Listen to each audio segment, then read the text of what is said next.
Assalamualaikum warahmatullahi wabarakatuh. Perkenalkan, saya Melisa Putri dari kelas 12.1 nomor absen 22. Di sini saya akan menjelaskan tentang materi latar belakang timbulnya reformasi di Indonesia. Yang pertama, latar belakang lahirnya reformasi. Krisis ekonomi yang terjadi pada 1997 menjadi faktor utama yang melatar belakangi lahirnya reformasi pada era pemerintahan Soeharto. Berbagai permasalahan lain juga turut menjadi pemicu munculnya reformasi.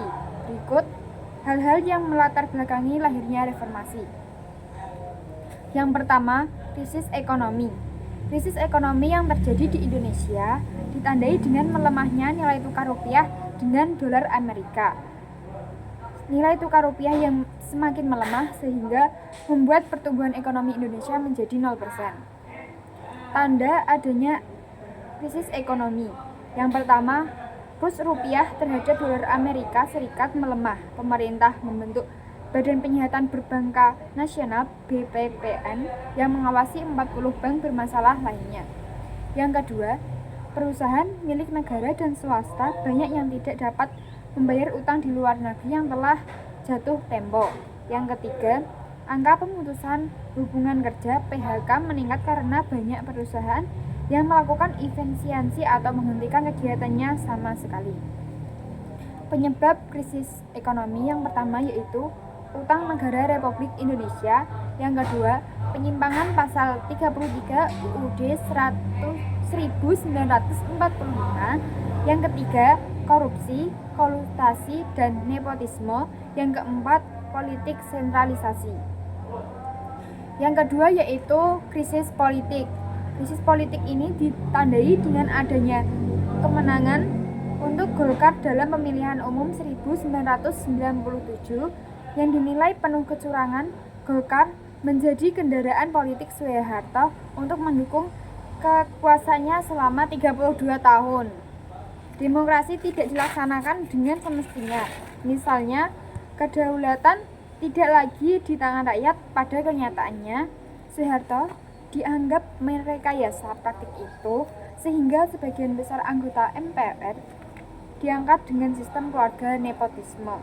Oleh karena itu, rasa ketidakpercayaan rakyat terhadap kepemerintahan DPR dan MPR memicu gerakan reformasi. 5 paket undang-undang politik yang menjadi sumber ketidakadilan yaitu yang pertama, Undang-Undang Nomor 1 Tahun 1985 tentang Pemilihan Umum. Yang kedua, Undang-Undang Nomor 1 Tahun 1985 tentang Susunan, Kedudukan, Tugas dan Wewenang MPR dan DPR. Yang ketiga, Undang-Undang Nomor 1 Tahun 1985 tentang Partai Politik dan Golongan Karya. Yang keempat, Undang-Undang Nomor 1 Tahun 1985 tentang Referendum. Yang kelima, Undang-Undang Nomor 1 Tahun 1985 tentang Organisasi Massa. Yang ketiga yaitu krisis hukum. Ketidakadilan di bidang hukum banyak terjadi pada era Orde Baru, termasuk mengenai kekuasaan kehakiman sesuai pasal 24 Undang-Undang Dasar 1945. Hakim seharusnya mempunyai independensi dalam mengadili kasus, lepas dari kekuasaan eksekutif. Pada kenyataannya, mereka justru berada di bawah eksekutif. Oleh karena itu, rakyat menuntut reformasi terhadap aparat penegak hukum, peraturan perundang-undangan, dan yang lain-lainnya. Yang keempat, krisis kemasyarakatan.